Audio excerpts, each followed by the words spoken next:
بسم اللہ الرحمن الرحیم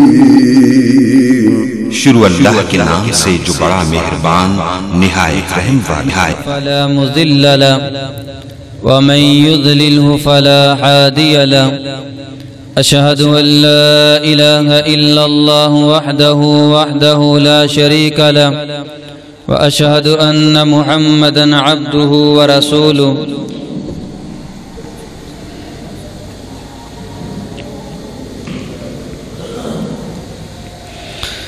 رب اشرح لي صدري ويسر لي أمري واحلل عقدة من لساني يفقه قولي اللهم رب زدني علما رب زدني علما رب زدني فهما يا أيها الناس اتقوا ربكم الذي خلقكم من نفس واحدة وخلق منها زوجها وبث منهما رجالا كثيرا ونساء واتقوا الله الذي تساءلون به والأرحام إن الله كان عليكم رقيبا يا أيها الذين آمنوا اتقوا الله حق تقاته ولا تموتن إلا وأنتم مسلمون يا أيها الذين آمنوا اتقوا الله وقولوا قولا سديدا يصلح لكم أعمالكم ويغفر لكم ذنوبكم ومن يطع الله ورسوله فقد فاز فوزا عظيما أما بعد فأعوذ بالله السميع العليم من الشيطان الرجيم بسم الله الرحمن الرحيم ولا يفلح الساحر حيث أتى قال رسول الله صلى الله عليه وسلم من أتاني دخل الجنة ومن عصاني فقد أبى۔ ہر قسم کی حمد و ثنا، تعریفات، تسبیحات اللہ سبحانہ و تعالی کی ذات اقدس کے لیے، درود و سلام امام الانبیاء سید الانبیاء جناب محمد مصطفیٰ صلی اللہ علیہ وسلم کی ذات اقدس پر۔ سامعین محترم، رسول اللہ صلی اللہ علیہ وسلم نے فرمایا کہ جس شخص نے میری اطاعت اور فرما برداری کی وہ جنت میں جائے گا، اور جس نے میری اطاعت و فرما برداری کرنے سے انکار کر دیا گویا کہ اس نے جنت میں جانے سے انکار کر دیا۔ دوسری حدیث میں اللہ کے رسول صلی اللہ علیہ وسلم نے ارشاد فرمایا اجتنبوا السبع الموبقات کے ساتھ ہلاک کر دینے والے گناہوں سے بچو۔ صحابہ اکرام رضوان اللہ علیہم اجمعین نے عرض کی اللہ کے رسول وہ ہلاک کر دینے والے گناہ کون سے ہیں؟ تو رسول اللہ صلی اللہ علیہ وسلم نے فرمایا الشرک باللہ، فرمایا کہ سب سے پہلے اللہ کی ذات کے ساتھ جو انسان شرک کرتا ہے، جو یہ کہتا ہے کہ میرا فلاں کام فلاں کرتا ہے، اللہ کے مقابلے میں کسی دوسرے کو کھڑا کر دیتا ہے، فرمایا کہ یہ شرک ہے۔ اور دوسرے نمبر پر رسول اللہ صلی اللہ علیہ وسلم نے فرمایا السحر، جادو سے بچو۔ جادو ایک ایسا گناہ ہے کہ جس کی وجہ سے انسان کے تمام نیک اعمال برباد ہو جاتے ہیں۔ اور قرآن مجید میں اللہ سبحانہ و تعالی نے ارشاد فرمایا وَلَا يُفْلِحُ السَّاحِرُ حَيْثُ أَتَى، کہ جادوگر جہاں سے بھی آئیں گے، جس طریقے سے بھی جادو کریں گے، فرمایا کہ یہ ناکام ہی ہوں گے، کبھی اس میں کامیاب نہیں ہوں گے۔ اگر اللہ کے حکم کے ساتھ، اللہ کے اذن کے ساتھ یہ کسی کو کوئی نقصان پہنچاتے ہیں، کسی پریشانی میں مبتلا کرتے ہیں، تو اللہ کے حکم، اللہ کے اذن کے ساتھ ہی ہوتا ہے۔ جادو وہ عمل ہے کہ جس میں انسان پہلے شیاطین جنات کا قرب حاصل کرتا ہے، پھر اس کے بعد شیاطین جنات سے ان کی مدد حاصل کرنے کی کوشش کرتا ہے، اور ہر جادوگر اس میں کامیاب نہیں ہوتا۔ جادو کی دوسری تعریف یہ بھی ہے کہ جادوگر حق کو باطل کر کے پیش کرتا ہے، اور جادو وہ الفاظ وہ تعویذات، وہ منتر کہ جن کو جادوگر پڑھتا ہے یا لکھتا ہے شیاطین جنات کا قرب حاصل کرنے کے لیے، تاکہ وہ کسی کو نقصان پہنچا سکے، وہ دنیا کے مفاد کی خاطر، دنیا کی رقم حاصل کرنے کی خاطر وہ لوگوں کو فائدہ پہنچانے کی کوشش کرتا ہے، لیکن یہ تمام ذرائع اور تمام طریقے جو ہیں یہ باطل طریقے ہیں۔ شیاطین جنات کا قرب کوئی ایک شخص یا ایک انسان ایسے نہیں حاصل کرتا، اس کے لیے اس کو بہت زیادہ محنت کرنا پڑتی ہے۔ سب سے پہلے جادوگر اللہ تعالیٰ کی شان میں گستاخی کرتا ہے۔ میں نے یہ بات پہلے ہی بیان کی ہے کہ یہ جادو یہ صریح کفر ہے۔ جادو کرنے والا جب شیاطین جنات کی مدد حاصل کرنے کی کوشش کرتا ہے تو شیاطین جنات کی ڈیمانڈ ہوتی ہے کہ آپ یہ کام کریں، اس کے بعد ہم آپ کے کام کریں گے۔ سب سے پہلے وہ جادوگر قرآن مجید کو اپنے پاؤں کے ساتھ باندھ کر واش روم میں جاتا ہے، اور اسی طرح قرآن مجید کو گندے خون کے ساتھ، گندگی کے ساتھ لکھتا ہے، اور اسی طرح بعض جادوگر ایسے ہیں کہ جو سورۃ الفاتحہ کو، قرآن مجید کو الٹا لکھتے ہیں، اور وہ اپنے آپ کو کہتے ہیں کہ ہم تو نوری علم کرتے ہیں۔ قرآن مجید کا ہی وہ مس یوز کرتے ہیں، قرآن مجید کو الٹا پڑھتے ہیں، الٹا لکھتے ہیں۔ اور بعض جادوگر شیاطین جنات کا قرب حاصل کرنے کے لیے نماز بغیر وضو کے پڑھتے ہیں، قرآن مجید کو گندگی کی حالت میں پڑھتے ہیں، اور اسی طرح بعض اوقات یہ ستاروں کی پوجا کرتے ہیں جادوگر، سورج کو سجدہ کرتے ہیں، اسی طرح ستاروں کو سجدہ کرتے ہیں، اور اسی طرح بعض جادوگر جنات کا قرب حاصل کرنے کے لیے جنات کے نام پر قربانی کرتے ہیں، پھر اس قربانی پر وہ بسم اللہ نہیں پڑھتے، اللہ تعالیٰ کا نام نہیں لیتے۔ پھر جنات کی جو ڈیمانڈ ہوتی ہے کہ آپ نے یہ گوشت فلاں جگہ پہ پھینکنا ہے، پھر اسی جگہ پر اس گوشت کو پھینک دیا جاتا ہے۔ یہ تمام باطل طریقے ہیں، باطل ذرائع ہیں۔ یہ کام کرنے کے بعد شیاطین جنات اس کے حکم پر چند کام کرتے ہیں، سارے کام نہیں کرتے۔ جب ایک جادوگر چلا کرتا ہے، یہ کام کرتا ہے، اس کے بعد اس کے پاس جنات کا ایک سردار آتا ہے، وہ کہتا ہے کہ حضور بتائیں آپ کیا چاہتے ہیں؟ تو اس کے بعد جادوگر کہتا ہے کہ میں یہ کام کرنا چاہتا ہوں۔ تو وہ جنات کا جو سردار ہوتا ہے وہ چند جنات کی ذمہ داری لگا دیتا ہے کہ آپ نے اس کے یہ کام کرنے ہیں۔ تو وہ جنات اس جادوگر کو بھی اذیت دیتے ہیں، اس جادوگر کو بھی نقصان پہنچاتے ہیں۔ پھر یہ جادوگر ان ذرائع کو جنات کی مدد لیتے ہوئے پھر یہ جادو کرتے ہیں، اور لوگوں کو یہ کہتے ہیں کہ ہم تو لوگوں کی مدد کرتے ہیں، ہم تو لوگوں کے بھلے کے لیے کام کرتے ہیں۔ جادو اپنا اثر رکھتا ہے، جادو سے انسان اللہ کے حکم کے ساتھ ہوتا ہے جو بھی ہوتا ہے، لیکن بعض اوقات جادو سے انسان قتل بھی ہو جاتے ہیں، اور اسی طرح جادو سے انسان کو بیمار بھی کیا جا سکتا ہے، اور اسی طرح جادو سے میاں بیوی کے درمیان اختلافات بھی ڈلوایا جاتا ہے۔ حدیث میں آتا ہے اللہ کے رسول صلی اللہ علیہ وسلم نے فرمایا کہ ابلیس اپنا تخت پانی کے اوپر لگا کے بیٹھا ہے، شیاطین جنات کی ذمہ داری لگاتا ہے کہ آپ نے یہ کام کرنا ہے۔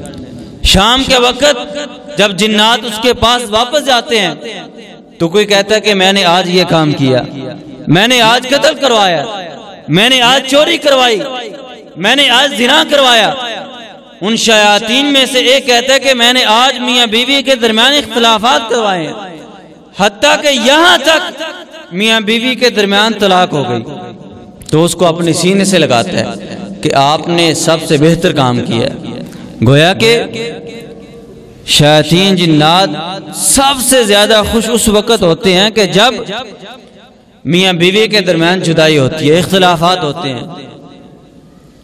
قرآن مجید میں اللہ سبحانہ وتعالی فرماتے ہیں وَاتَّبَعُوا مَا تَتْلُو الشَّيَاطِينُ عَلَى مُلْكِ سُلَيْمَانَ وَمَا كَفَرَ سُلَيْمَانَ وَلَكِنَّ الشَّيَاطِينَ كَفَرُوا يُعَلِّمُونَ النَّاسَ السِّحْرَ، کہ شیاطین جنات نے، ان لوگوں نے سلیمان علیہ السلام کی اتباع فرما برداری نہیں کی، بلکہ انہوں نے اس وقت کے شیاطین جنات ان کی اتباع فرما برداری کی۔ لوگوں نے مشہور کر دیا تھا کہ سلیمان علیہ السلام یہ جادوگر ہیں، جنات سے کام لیتے ہیں، ہوائیں ان کی تابع ہیں، حالانکہ اللہ تعالیٰ کی طرف سے معجزہ تھا۔ اللہ تعالیٰ نے ان کو یہ بادشاہت دی تھی، اور انہوں نے اللہ تعالیٰ سے دعا کی تھی کہ اللہ مجھے ایسی حکمرانی دینا جو مجھ سے پہلے کسی کو نہ دی ہو، نہ مجھ سے بعد کسی کو ملی ہو۔ لیکن انہوں نے کہنا شروع کر دیا کہ یہ جادوگر ہیں، اور انہوں نے شیاطین جنات نے، جادوگروں نے جادو کے نام پر بڑی بڑی کتابیں لکھی۔ سلیمان علیہ السلام نے ان کتابوں کو پکڑا اور اپنے تخت کے نیچے ایک جگہ پہ دفن کر دیا۔ ان لوگوں نے بڑی کوشش کی کہ ان کتابوں کو ڈھونڈا جائے۔ سلیمان علیہ السلام کی وفات کے بعد جادوگروں نے ان کتابوں کو نکالا اور مشہور کر دیا کہ یہ کتابیں ہیں، جادو کی کتابیں ہیں۔ سلیمان علیہ السلام کی بادشاہت کا جو راز تھا وہ یہ کتابیں تھی۔ ان کتابوں سے وہ پڑھ کے جادو سیکھ کر جادو کیا کرتے تھے، اور اس طرح مشہور ہو گیا کہ سلیمان علیہ السلام جادوگر تھے۔ لیکن قرآن مجید نے اس باطل عقیدے کا رد کیا ہے، فرمایا کہ انہوں نے سلیمان علیہ السلام کی اتباع فرما برداری نہیں کی، بلکہ انہوں نے شیاطین جنات کی اتباع فرما برداری کی، اور سلیمان علیہ السلام نے کفر نہیں کیا، بلکہ وہ دو فرشتے ہاروت اور ماروت جو بابل شہر میں آئے، ان لوگوں کو بتاتے تھے کہ ہم تو فتنہ ہیں، ہم جو جادو سکھاتے ہیں ہم فتنہ ہیں، ہم سے جادو نہ سیکھیں۔ لیکن لوگ پھر بھی جادو سیکھتے تھے، ایسا جادو کہ جو میاں بیوی کے درمیان تفریق ڈال دیتا تھا۔ قرآن مجید میں اللہ سبحانہ وتعالی فرماتے ہیں وَمَا هُمْ بِضَارِينَ بِهِ مِنْ أَحَدٍ إِلَّا بِإِذْنِ اللَّهِ، جادو اللہ کے اذن کے ساتھ ہی ہوتا ہے۔ اللہ کا اذن، اللہ کا حکم نہ ہو تو یہ کسی کو کوئی نقصان نہیں پہنچا سکتے۔ جادو کے اثرات اللہ کے نبی علیہ السلام کے اوپر بھی ہوئے۔ رسول اللہ صلی اللہ علیہ وسلم پر جب جادو کے اثرات ہوئے، حدیث میں آتا ہے لبید بن عاصم یہودی نے رسول اللہ صلی اللہ علیہ وسلم کے بالوں پر جادو کیا، اور بعض علماء نے اس کی مدت لکھی ہے کہ 40 دن تک اس کے اثرات رہے، بعض نے کم لکھی ہے، بعض نے زیادہ لکھی ہے، لیکن اس میں بھی ایک حکمت ہے کہ جتنے دن بھی وہ اثرات رہے، قرآن مجید ہمیں یہ حکم دیتا ہے استعینوا بالصبر والصلاۃ، اللہ تعالیٰ سے نماز اور صبر کے ساتھ مدد طلب کرو۔ اگر ہم دعا کرتے ہیں کہ اللہ تعالیٰ ان تمام بیماریوں سے تمام مسلمانوں کو محفوظ رکھے، لیکن اگر کسی کے ساتھ جادو جنات کا معاملہ بن جائے تو رسول اللہ صلی اللہ علیہ وسلم کے سیرت پر عمل کرے کہ اللہ کے نبی علیہ السلام نے جس طرح صبر کیا، نماز پڑھی، اللہ تعالیٰ سے مدد طلب کی۔ رسول اللہ صلی اللہ علیہ وسلم اٹھے، آپ مسکرا رہے تھے۔ سیدہ عائشہ رضی اللہ تعالیٰ عنہ کہتی ہیں اللہ کے نبی ہم مسکرا کیوں رہے ہیں؟ فرمایا کہ اللہ تعالیٰ نے، میں جو اللہ تعالیٰ سے مانگ رہا تھا اللہ تعالیٰ نے اس معاملے کو میرے اوپر واضح کر دیا۔ میں نے اللہ تعالیٰ سے دعا کی اور میں سویا ہوا تھا، میرے پاس دو فرشتے آتے ہیں، ایک میرے سر کی طرف کھڑا ہوتا ہے، ایک پاؤں کی طرف کھڑا ہوتا ہے، اور ایک دوسرے سے کہتا ہے کہ اس محمد صلی اللہ علیہ وسلم کو کیا ہوا ہے، دوسرا کہتا ہے کہ اس کے اوپر جادو کیا گیا ہے۔ جادو کس نے کیا ہے؟ لبید بن عاصم نے جادو کیا ہے۔ جادو کہاں پہ دفن ہے؟ دوسرا بتاتا ہے کہ جادو فلاں کنویں میں دفن ہے۔ رسول اللہ صلی اللہ علیہ وسلم اٹھے اور آپ مسکرا رہے تھے۔ فرمایا کہ عائشہ اللہ تعالیٰ نے اس جادو کا اثر ختم کر دیا۔ رسول صلی اللہ علیہ وسلم معوذتین پڑھتے ہیں، فلق ناس پڑھتے ہیں۔ بعض علماء یہ کہتے ہیں، کہنے والے کہتے ہیں کہ جو جادو کا انکار کرتے ہیں کہتے ہیں کہ دیکھیں جادو تو مدینہ میں ہوا اور یہ صورت مکی ہے، یہ مکہ میں اتری۔ حضرات معوذتین ان کا شان نزول 2 مرتبہ ہے، یہ مکہ میں بھی نازل ہوئی، مدینہ میں بھی نازل ہوئی۔ سیدہ عائشہ رضی اللہ تعالیٰ کہتی ہے اللہ کے نبی آپ نے اس جادو کو نکالا کیوں نہیں؟ تو رسول اللہ صلی اللہ علیہ وسلم نے فرمایا کہ عائشہ جب اللہ تعالیٰ نے مجھے عافیت دے دی، مجھے شفا دے دی، تو میں کیوں لوگوں کو فتنے میں ڈالوں؟ بعض روایات میں آتا اللہ کے نبی علیہ السلام نے بعد میں اس جادو کو نکال دیا۔ یہاں سے کچھ لوگ کہتے ہیں کہ جادو کو نکالنا نہیں چاہیے اور اس حدیث کا رد کر دیتے ہیں، کہتے ہیں کہ دیکھیں معوذتین تو مکہ میں نازل ہوئی جبکہ جادو مدینہ میں ہوا، اور اللہ کے نبی علیہ السلام نے فرمایا کہ عائشہ میں کیوں اس جادو کو نکالوں جب اللہ نے مجھے عافیت دے دی۔ روایات میں آتا ہے اس وقت اللہ کے نبی علیہ السلام نے نہیں نکالا، لیکن بعد میں حکم دیا کہ اس کو نکال کے کسی جگہ پہ دفن کر دیا جائے۔ آپ فرماتے ہیں عائشہ جادو کی وجہ سے اس کنویں کا پانی سرخ ہو چکا تھا، اور وہاں پہ جو باغ تھا، کھجور کے جو درخت تھے، فرمایا کہ وہ اس طرح تھے کہ جس طرح شیطان کے سر ہوتے ہیں، اس کی وجہ سے باغ تباہ ہو چکا تھا۔ یہاں سے یہ بھی پتہ چلتا ہے کہ جس جگہ پہ یا جس گھر میں جادو ہوتا ہے وہاں پہ کاروبار بھی متاثر ہوتا ہے۔ جس کنویں میں جادو دفن تھا اس کا پانی تبدیل ہو چکا تھا، اور وہ کنواں جس باغ میں تھا اس باغ کا جو پھل لگتا تھا وہ تباہ و برباد ہو چکے تھے۔ تو اس لیے جادو متاثر ہوتا ہے، اثر رکھتا ہے، لیکن اللہ کے حکم کے ساتھ، اللہ کے اذن کے ساتھ۔ اب جو لوگ یہ کہتے ہیں کہ جادو نکالنا نہیں چاہیے، اگر پتہ چل بھی جائے تصور کر کے پھونک مار دیں آیت الکرسی پڑھ کے، ان کا فہم زیادہ ہے یا ہمارے اسلاف کا فہم زیادہ ہے؟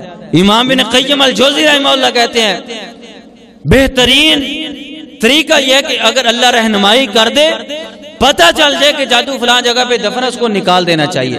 مثال دیتے ہیں کہ جسم کے جس حصے میں اگر کوئی پھوڑا پھنسی نکلی ہو تو جب ڈاکٹر اس کو نکال دیتے ہیں اس کا زہر نکل جاتا ہے تو جسم میں عافیت ہو جاتی ہے۔ اسی طرح اگر جادو کا پتہ چل جائے کہ جادو فلاں جگہ پہ دفن ہے تو اس کو نکال دینا چاہیے۔ اب لوگ کہیں گے کہ اللہ کے نبی علیہ السلام کے اوپر تو وحی کے ذریعے فرشتوں نے اللہ تعالیٰ نے رہنمائی کی، تو اللہ تعالیٰ آج بھی کچھ طریقے، کچھ ذرائع ایسے ہیں کہ جن کے ذریعے سے پتہ چل سکتا ہے کہ جادو فلاں جگہ پہ دفن ہے۔ سب سے پہلا طریقہ یہ ہے کہ جس کے اوپر جادو ہوا ہے یا جو معالج علاج کر رہا ہے وہ اللہ تعالیٰ سے کثرت سے دعا کرے، اللہم آرینی مکان السحر، اللہ ہمیں جادو کی جگہ دکھا، اللہم آرین الحق حقا ورزقنا اتباعا وارین الباطل باطلا ورزقنا اجتنابا، اللہ ہمارے لیے حق کو ظاہر کر دے، باطل کو باطل کر دے۔ اور اسی طرح نبی علیہ السلام نے فرمایا کہ جب کوئی شخص سوتا ہے رات کے وقت باوضو ہو کے سوتا ہے، جب اس کی آنکھ کھلتی ہے چند کلمات سے، بخاری کی روایت ہے، سبحان اللہ والحمدللہ ولا الہ الا اللہ واللہ اکبر لا الہ الا اللہ وحدہ لا شریک لہ لہ الملک ولہ الحمد وہو علی کل شیء قدیر۔ یہ کلمات پڑھنے کے بعد اللہ تعالیٰ سے جو دعا کرے اللہ تعالیٰ اس کی دعا کو رد نہیں کرتے۔ اسی طرح تہجد کے وقت اللہ تعالیٰ سے دعا کرے کہ اللہ مجھے دکھا جادو کہاں پہ دفن ہے، تو ممکن ہے اللہ تعالیٰ خواب کے ذریعے سے اس کی رہنمائی فرما دے۔ دوسرا طریقہ یہ ہے کہ ایک معالج جب علاج کرتا ہے وہ جنات جو جادو کے ذریعے سے متاثر ہوئے ہیں وہ بھی بتا دیتے ہیں کہ جادو فلاں جگہ پہ دفن ہے، اور اس کے پریکٹیکل طریقے کئی مرتبہ ہوئے ہیں۔ میں ایک مرتبہ علاج کر رہا تھا تو میں نے جب بھی میں رقیہ کرتا تھا جنات حاضر ہوتے تھے، بعد میں کہتے تھے کہ ہم چلے جاتے ہیں، بعد میں پھر اس کے جسم میں آ جاتے تھے، تو کہنے لگے کہ ہم چلے جائیں گے فلاں قبرستان میں، فلاں قبر کے پاس ایک پتلا دفن ہے، اس کے ساتھ ہماری طاقت ہے، آپ اس پتلے کو جا کے نکال دیں تو ہم چلے جائیں گے۔ اللہ تعالیٰ کے فضل سے، اللہ تعالیٰ کے حکم سے جب کھدائی کی وہاں پہ جا کے تو پتلا وہاں پہ ملا اور ہم نے اس کا اثر ظاہر کیا، اس کے بعد اللہ کے فضل سے اللہ تعالیٰ نے اپنی رحمت سے اللہ تعالیٰ نے اس مریض کو عافیت دی۔ لیکن یاد رکھیں کہ یہ جو جنات بتاتے ہیں عموماً یہ سمجھ لے کہ 100 میں سے 90% یہ جھوٹ بولتے ہیں، ان کی بات پہ یقین نہیں کیا جا سکتا۔ یہ کلمہ پڑھ کے بھی کہیں گے ہم مسلمان ہو گئے جان بچانے کے لیے، بعد میں پھر جسم میں آ جائیں گے۔ تو اس لیے جادو اگر مل جائے تو بہتر طریقہ یہ ہے کہ اس کا اثر ظاہر کر دینا چاہیے۔ اور جادو عموماً 5 طریقوں سے کیا جاتا ہے، یا تو پانی کے اوپر، پانی میں جادو بہایا جائے گا، یا آگ میں جلایا جائے گا، یا قبر میں دفن کیا جائے گا، یا کھلایا جائے گا، یا درخت کے ساتھ لٹکایا جائے گا۔ اب دیکھیں کہ جادوگر جادو ان 5 طریقوں میں سے طریقہ کیسے وہ ڈھونڈتا ہے کہ میں نے کیسے طریقہ کرنا ہے۔ جادوگر عادات نکالتے ہیں اب اللہ کے نبی علیہ الصلوۃ والسلام کے اوپر جو جادو ہوا، آپ کا نام تھا محمد صلی اللہ علیہ وسلم، آپ کی والدہ کا نام تھا آمنہ۔ اب پانی کو عربی میں ماں کہتے ہیں، اب یہ آمنہ اور محمد یہ پانی کے قریب تھا ماں، تو انہوں نے پانی میں جادو دفن کیا۔ اسی طرح جادوگر والدہ کا نام پوچھتے ہیں کہ کس کے اوپر جادو کرنا، اس کی والدہ کا نام کیا ہے، آدھار نکال کے ان 5 طریقوں میں سے جو طریقہ جس کے قریب ہوگا جادوگر اسی طریقے سے جادو کرے گا۔ بعض اوقات قبر کی مٹی کے اوپر بھی جادو کیا جاتا ہے، قبر کی مٹی کے اوپر جو جادو کیا جاتا ہے یہ موت کا جادو کیا جاتا ہے۔ جادوگر کیا کرتا ہے، چاند کی پہلی رات کو قبرستان میں جا کے جس کے اوپر جادو کرنا اس کے کسی عزیز کی قبر سے مٹی اٹھائے گا اور چاند کی پہلی رات کو ہی اس پر پڑھائی کرے گا، عمل کرے گا موت کے جادو کے لیے۔ اب جادوگر کیا کہتے ہیں کہ جو جادو چاند کی پہلی رات کو ہوا ہے اس کا توڑ بھی چاند کی پہلی رات کو ہی ہوتا ہے، لیکن ایسا نہیں ہے، یہ جادوگروں کا نظریہ ہے۔ قرآن مجید کو اللہ تعالیٰ نے فرمایا ہے وَنُنَزِّلُ مِنَ الْقُرْآنِ مَا هُوَ شِفَاءٌ وَرَحْمَةٌ لِّلْمُؤْمِنِينَ، قرآن مجید کو اللہ تعالیٰ نے شفا بھی بنایا، رحمت بھی بنایا۔ آپ جب بھی قرآن کو شفا کی نیت سے پڑھیں گے میرا مالک آپ کو شفا دے گا۔ اب دیکھیں اللہ کے نبی علیہ الصلوۃ والسلام نے ہماری رہنمائی کی کیا کی ہے، آپ نے فرمایا کہ قبروں کے اوپر کتبے نہ لگاؤ۔ عموماً قبرستانوں میں نام لکھے ہوتے ہیں فلاں شخص فلاں تاریخ کو فلاں سن میں فوت ہوا۔ اب جب قبروں کے اوپر کتبے نہیں لکھے ہوں گے جادوگر کو پتہ ہی نہیں چلے گا یہ کس کی قبر ہے۔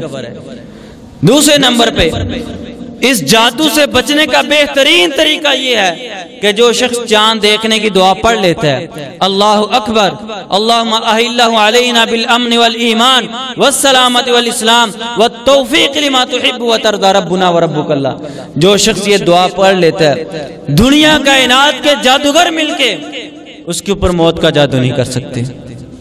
اب یہ دعائیں ہیں جو اللہ کے نبی علیہ الصلوۃ والسلام نے ہمیں بتائی ہیں، صبح شام کے اذکار ہیں، ان اذکار کی وجہ سے جادوگر جادو نہیں کر سکتا۔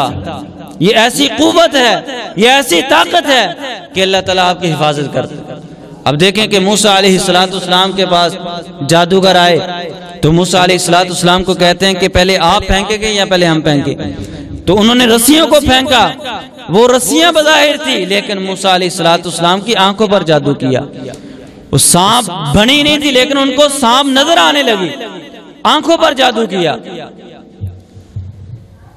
تو موسیٰ علیہ السلام نے جب اپنا عصا پھینکا تو جادو جو تھا یہ حق کو باطل کر کے پیش کرتا ہے۔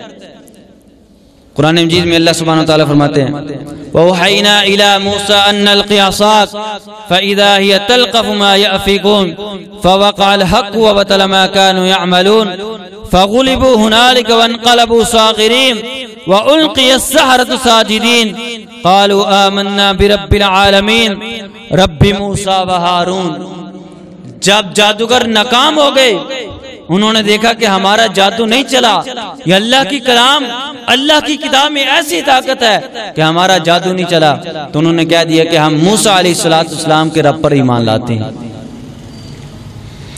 تو بعض اوقات جادو میاں بیوی میں تفریق کے لیے کیا جاتا ہے، جدائی کے لیے کیا جاتا ہے، اس کے لیے جادوگر کیا کرتے ہیں، جادوگر کوئی کپڑا منگواتا ہے یا ناخن منگواتے ہیں اس کے اوپر جادو کرتے ہیں، اور بعض اوقات سحر محبت ڈالنے کے لیے جادو کیا، ایک دوسرے کے دل میں محبت ڈالنے کے لیے جادو کروایا جاتا ہے۔ جادو کے مختلف طریقے ہیں، مختلف مقاصد کے لیے کیا جاتا ہے، لیکن یاد رکھیں جادو جس مقصد کے لیے بھی کیا جائے اس کا انجام برا ہے، حرام میں اللہ تعالیٰ نے شفا نہیں رکھی۔ ایک حکیم طبیب اللہ کے نبی علیہ السلام کے پاس ہے، اللہ کے نبی ہم مینڈک سے میڈیسن تیار کرتے ہیں تو کیا ہم اس سے لوگوں کو فائدہ ہوتا ہے، ہم اس سے میڈیسن تیار کر لیا کریں؟ تو نبی علیہ السلام نے فرمایا کہ حرام میں اللہ تعالیٰ نے شفا نہیں رکھی، تو اس لیے سحر تفریق ہو یا سحر محبت ہو، جس مقصد کے لیے بھی جادو کیا جائے وہ باطل ہے۔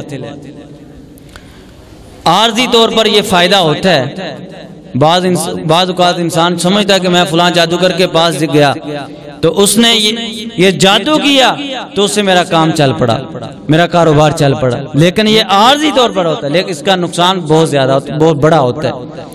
ابھی چند دن پہلے کا صحیح اور سچا واقعہ ہے، انڈیا کے ہمارے ایک راقی بھائی ہیں، انہوں نے یہ بیان کیا ہے، وہ کہتے ہیں کہ ہمارے پاس ہمارے ایک دوست آئے، آ کے کہتے ہیں کہ میرے ایک بانجا ہیں، کئی مہینے ہو چکے ہیں، ان کے پیٹ میں درد ہے، ان کے بازو میں درد ہے، ہم نے بہت زیادہ علاج کروایا لیکن ان کو عافیت نہیں ہوئی۔ اب ڈاکٹر نے کہا کہ آپ اس کو دم بھی کروائیں، تو آپ آ کے دم کریں۔ تو شیخ فرماتے ہیں کہ جب میں گیا ان کے گھر میں گیا، جا کے میں نے دم شروع کیا، ابھی میں نے 5 منٹ رقیہ کیا تھا تو اس کے بعد میں خاموش ہو گیا۔ تو میں نے اس بچے کو کہا کہ بھائی آپ نے کوئی نہ کوئی چلہ کیا ہے، کوئی نہ کوئی ایسی پڑھائی کی ہے جس کی وجہ سے آپ کو یہ نقصان ہوا ہے کہ جنات آپ کے اوپر مسلط ہوئے۔ اب اس کے والدین یہ کہتے ہیں کہ اس نے کاروبار کی بندش کے لیے ایک وظیفہ کیا تھا۔ تو شیخ فرماتے ہیں کہ نہیں، اس نے کوئی ایسا چلہ کیا ہے جس کی وجہ سے جنات نے اس کو نقصان پہنچایا۔ اب نوجوان اپنا واقعہ بیان کرتے ہیں، کہتا ہے کہ شیخ اب بات کھل گئی ہے تو میں آپ کو ساری بات بتاتا ہوں۔ میں ایک کمپنی میں جاب کرتا تھا، وہاں پر ایک لڑکی تھی، میں نے اس کو شادی کا پیغام بھیجا، نکاح کا پیغام بھیجا، اس نے انکار کر دیا، میں اس کے پیچھے لگا رہا، بالآخر میں نے یہ سوچا کہ میں اس کے اوپر سحر محبت کا جادو کروا دوں۔ کہتے میں اپنے آفس سے نکلا، ایک دن راستے میں نے دیکھا، آپ دیکھیں دیواروں کے اوپر لکھا ہوتا ہے شان بنگال، بنگال کی شان، بابا بنگالی، یہ سارے دھوکے اور فراڈیے ہیں۔ کہتے 1 منٹ کے لیے میرے ذہن میں آیا کہ میں اس کے پاس جاتا ہوں، پھر میں نے سوچا یہ تو فراڈیا ہوگا۔ کہتے بالآخر میں نے دوبارہ اس لڑکی کو تنگ کیا تو اس نے کمپنی کے جو مینیجر تھے اس کو شکایت لگا دی میری۔ کہتے انہوں نے مجھے ڈانٹا کہ اگر دوبارہ تو نے حرکت کی تو ہم اپنی کمپنی سے تجھے نکال دیں گے۔ کہتے پہلے میرے دل میں تھا کہ میں اس کے لیے محبت کا جادو کرواؤں، اب میرے ذہن میں آیا کہ میں نے اس کو نقصان پہنچانا ہے اور میں نے اس کے اوپر جادو کرنا ہے۔ کہتے میں نے سوچا کہ اگر میں بابوں کے پاس جاؤں گا، جادوگروں کے پاس جاؤں گا، وہ مجھے لوٹیں گے، پیسے بٹوریں گے میرے سے، کیوں نہ ہو کہ میں خود کوئی ایسا وظیفہ کروں۔ اور نوجوان کہتا ہے کہ میں بازار میں گیا، میں نے ایک کتاب خریدی، اس کے اوپر جادو کے ٹوٹکے لکھے ہوئے تھے، ایک تعویذ لکھا ہوا تھا کہ کسی کو نقصان پہنچانا ہو تو یہ جادو کریں۔ کہتے میں نے وہ عمل کرنا شروع کر دیا، 7 دن کا عمل تھا۔ عشاء کی نماز کے بعد میں اپنے کمرے میں کمرہ بند کر کے میں وہ پڑھائی کرتا، اس کے بعد بکرے کی شانی کے ہڈی کے اوپر وہ تعویذ بناتا، قبرستان میں جاتا، قبر میں وہ ہڈی میں جا کے دفن کر دیتا۔ کہتے دوسرا دن ہوا، تیسرا دن ہوا، میں نے پڑھائی کی، بکرے کی شانے کی ہڈی کے اوپر میں نے تعویذ بنایا، اس کے نیچے لکھا، اس کی لڑکی کا نام لکھا، اس کی والدہ کا نام لکھا، اور نیچے لکھ دیا کہ اس کا چہرہ خراب، اس کے چہرے کے اوپر دانے نکل آئے۔ کہتے ابھی میں نے 3 دن یہ کام کیا، اس لڑکی کے چہرے کے اوپر دانے، اس نے کمپنی سے چھٹی لی، اور اس کے بعد میں بڑا خوش ہوا کہ میرا جادو کام کر گیا۔ کہتے جب آخری دن تھا، 7 دن وہ میں نے جادو کرنا تھا، جب آخری دن تھا میں نے رات کو پڑھائی کی 9 بجے کے بعد اپنے کمرے میں، اور اسی طرح اس ہڈی کے اوپر میں نے تعویذ بنایا، اس لڑکی کا نام لکھا، اس کی والدہ کا نام لکھا، قبرستان میں جاتا ہوں، دفن کر رہا ہوں، دفن کرتے کرتے اچانک میرے بازو اور میرے پیٹ میں درد شروع ہو گئی۔ 3 ماہ ہو گئے ہیں، ابھی تک وہ درد ختم نہیں ہوئی۔ اس کے بعد کیا ہوا کہ وہ لڑکی جو تھی وہ متاثر ہوئی، اس کے چہرے پہ دانے نکلے، 1 مہینے کے بعد وہ خود ٹھیک ہو گئی۔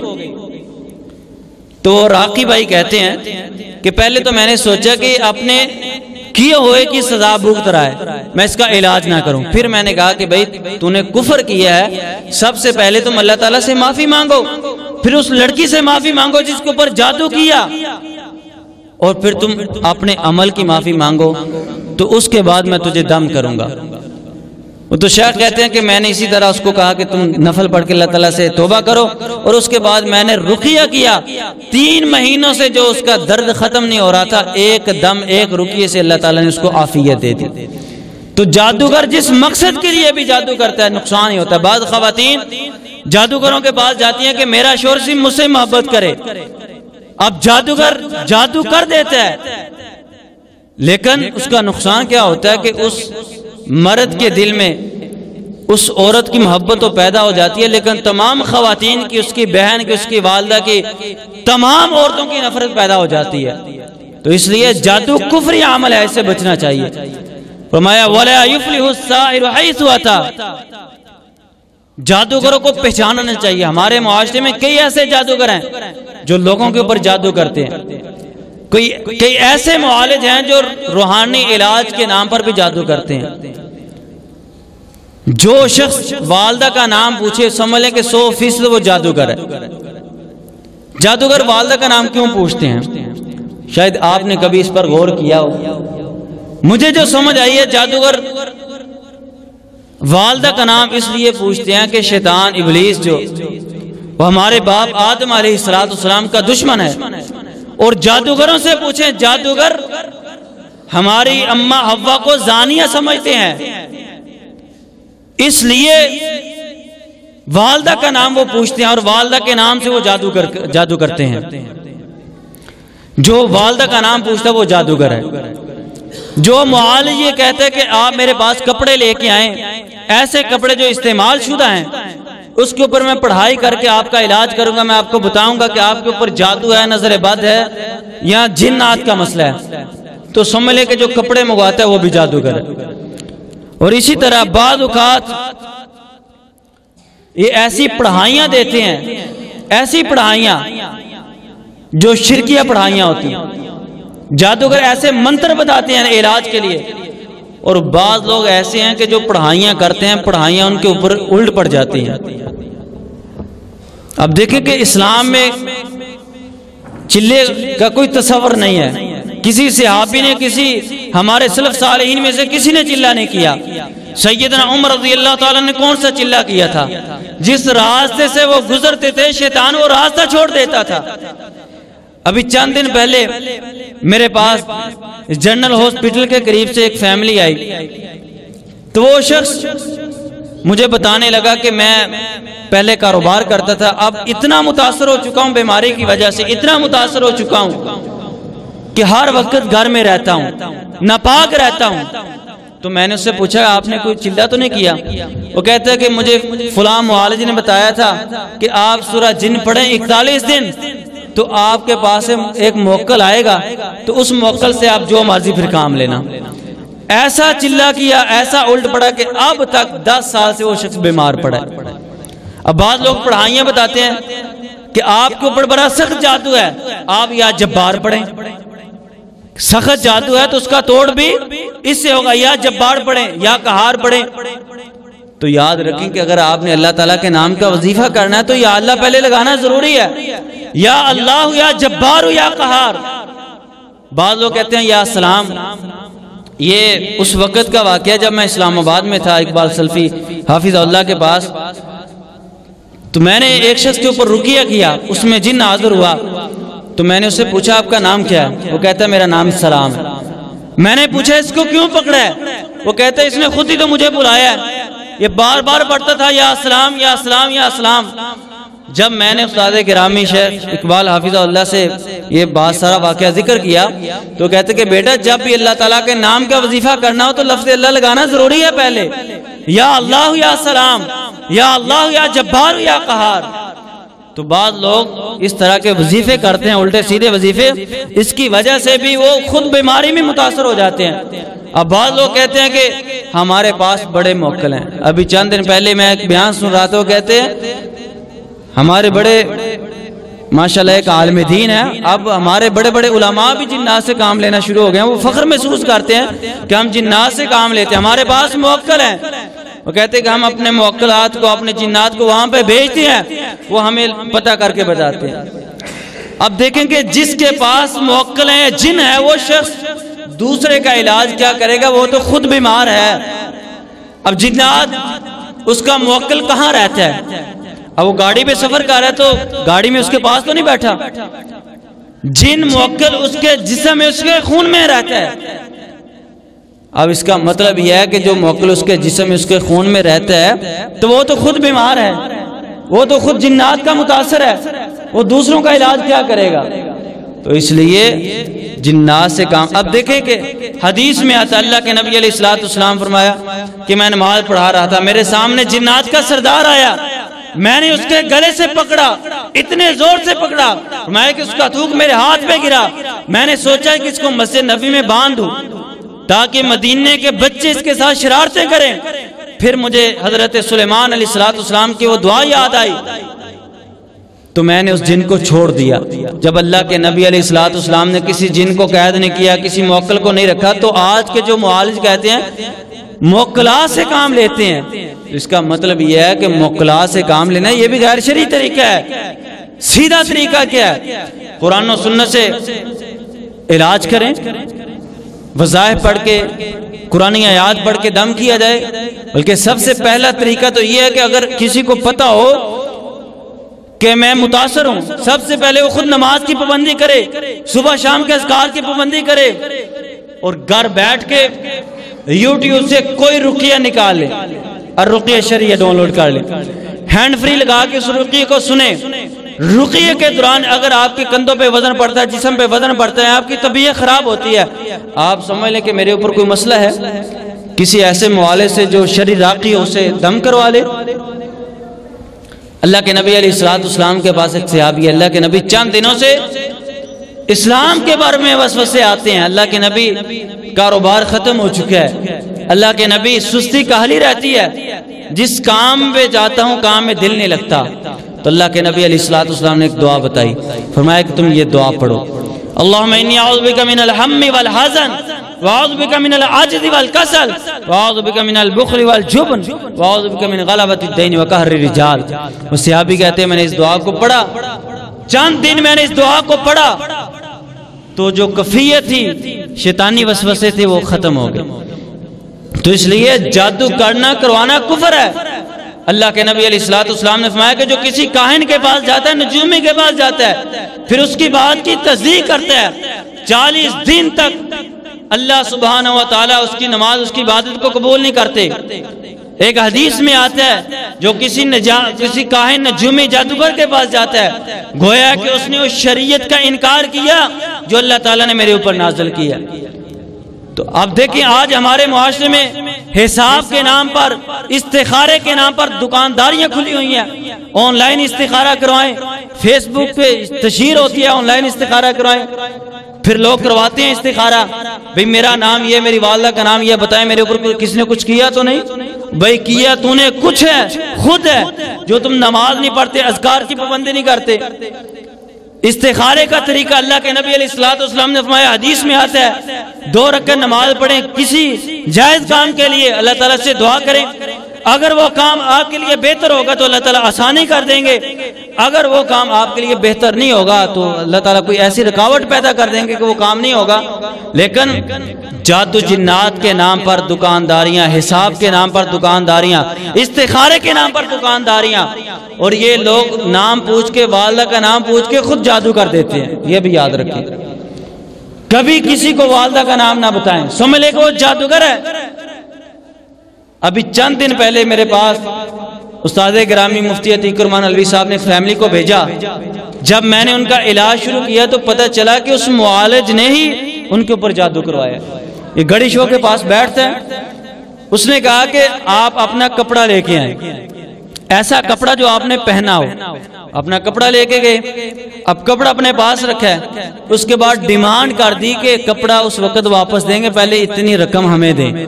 انہوں نے کہا بھئی ہم اتنی رقم تو نہیں دے سکتے. انہوں نے سوچا کوئی بات نہیں, کپڑا یہ قمیض ہی ہے, چھوڑ کے واپس آ گئے. اس نے خبیث جادوگر نے ان کے اوپر خود جادو کر دیا.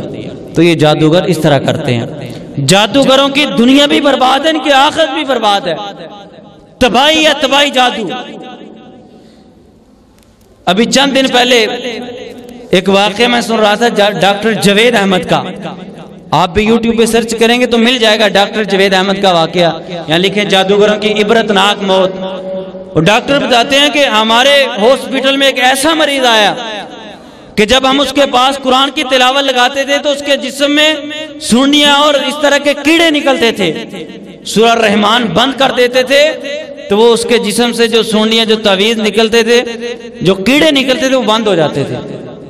جب پتہ چلا تو وہ شخص ایک رکشہ چلاتا تھا، اس کے بعد اس کے پاس ایک ایسی خاتون آئی، وہ خاتون عورت کہتی ہے کہ میرا شوہر مجھ سے محبت نہیں کرتا، مجھے محبت کا تعویذ دے۔ اس نے اس کے ساتھ زنا کیا، بالآخر وہ اس کے پاس ہی رہنا شروع ہو گئی، نکاح بھی نہیں کیا۔ اس کے بعد وہ شخص اتنا بیمار ہوا کہ میوں ہاسپٹل میں اس کو لے کے گئے۔ جب میوں ہاسپٹل میں تھا تو اس جادوگر نے توبہ کی کہ آج کے بعد میں جادو نہیں کروں گا، وہ ٹھیک ہو گیا۔ پھر جنرل ہاسپٹل میں اس کو لے کے گئے، 1 سال کے بعد وہ پھر بیمار ہوا۔ جب اس نے پکی سچی توبہ کی تو اس کے بعد پھر رکشہ چلانا شروع ہو گیا۔ اب اس کے پاس پھر وہ لوگ آتے تھے جو جادو کروانے والے تھے، پھر اس نے جادو کرنا شروع کر دیا۔ اسی طرح جنرل ہاسپٹل میں جب وہ مرا، وہ عورت جو اس کے پاس آئی، اس نے اپنے شوہر کو چھوڑ دیا اور بغیر نکاح کے اس کے پاس رہتی تھی۔ وہ جادوگر جادو کرتا تھا، اور جب اس کا آخری وقت آیا تو اس کی آنکھوں سے، اس کے ناک سے، اس کے منہ سے سونی اور کیڑے نکلتے تھے سورہ الرحمن چلتے وقت۔ پھر اسی طرح وہ ہاسپٹل میں مرا، وہ عورت بھی اس کو چھوڑ کے بھاگ گئی۔ جادوگروں کی موت عبرتناک ہے، تو اس لیے جادو کرنے اور کروانے سے بچیں۔ بعض لوگ جادو کا علاج جادوگروں سے کرواتے ہیں، یہ بھی غیر شرعی ہے۔ حضرت جابر رضی اللہ تعالیٰ عنہ کہتے ہیں ہم نے اللہ کے نبی علیہ السلام سے پوچھا، اللہ کے نبی کہ ہم نشرہ سے جادو کا علاج کریں؟ نشرہ بھی جادو کی ایک قسم ہے۔ آپ نے فرمایا ہی من عمل شیطان، یہ شیطانی عمل ہے۔ ہم لوگ کہتے ہیں ہمیں تو شفا چاہیے بھائی، بس اس نے تعویذ دیا، ایسا تعویذ دیا، ہمیں تو شفا چاہیے، ہمیں کیا کر وہ جادو کرو۔ اب یاد رکھیں کہ جو جادوگروں سے علاج کرواتے ہیں وہ ایک لمٹ ہوتی ہے، جنات سے ان کا معاہدہ ہوتا ہے۔ آپ جادوگر کے پاس جائیں گے اسی وقت مریض ٹھیک ہو جائے گا، لیکن ایمان خراب ہو جائے گا۔ چند مہینے، چند ہفتے وہ مریض ٹھیک رہے گا، اس کے بعد جنات شیاطین پہلے سے زیادہ اس کو تنگ کریں گے۔ تو اس لیے وہ دعائیں جو اللہ کے نبی علیہ السلام نے بتائی ہیں ان کا اہتمام کرنا چاہیے۔ تعویذ، کڑے، چھلے، داغے، ان سے اللہ کے نبی علیہ السلام نے منع کیا ہے اور نہ ان میں شفا ہے۔ عبداللہ بن مسعود رضی اللہ تعالیٰ گھر میں آتے ہیں تو ان کی بیوی نے تعویذ پہنا ہوا تھا، پوچھا کیوں پہنا ہے؟ کہنے لگی جب سے میں نے یہ تعویذ پہنا ہے اس وقت سے میں ٹھیک ہوں۔ کھینچ کے اتار دیا، میں شیطان نے تجھے چونکا لگایا ہے۔ جب اللہ پر ایمان نہیں رہا تو شیطان کو بھی اللہ نے طاقت دی ہے۔ اب قیامت کے قریب دجال آئے گا، کتنے کارنامے کر کے دکھائے گا۔ کمزور ایمان والے تو مان جائیں گے بڑی جلدی، جو آج جادوگروں کے کرتب دے کے بڑی جلدی ان کو مان لیتے ہیں کہ یہ بڑا کرنے والا اور بڑھنے والا ہے۔ شفا وہ عورت جو اللہ کے نبی علیہ السلام کے پاس آئی تھی، اللہ کے نبی ہم دورہ جاہلیت میں یہ دم کیا کرتے تھے، مٹی کا دم، کیا ہم کر لیا کریں؟ تو آپ نے فرمایا کہ ہاں، جس دم میں شرک نہیں ہے وہ دم کر سکتے ہیں۔ بسم اللہ تربت وردنا بریقت بعدنا یشفى سقیمنا باذن اللہ۔ وہ دعائیں، وہ اذکار جو اللہ کے نبی علیہ السلام نے بتائے ہیں ان کا اہتمام کرنا چاہیے۔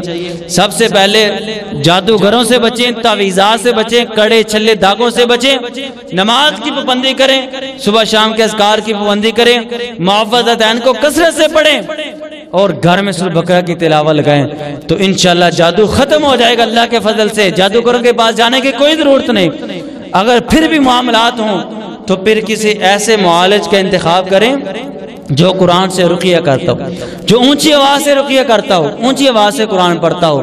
اللہ تعالی ہمیں قرآن و سنت پر عمل کرنے کی توفیق عطا فرمائے۔ اللہ تعالی ہماری دنیا اور آخرت بہتر کرے۔ اللہ تعالی ہمیں شرک سے بچائے، جادو سے بچائے، کبائر سے بچائے، ہر گناہ سے بچائے۔ اللہ تعالی ہر سنت پر عمل کرنے کی توفیق عطا فرمائے۔ آخر دعوانا ان الحمد للہ رب العالمین۔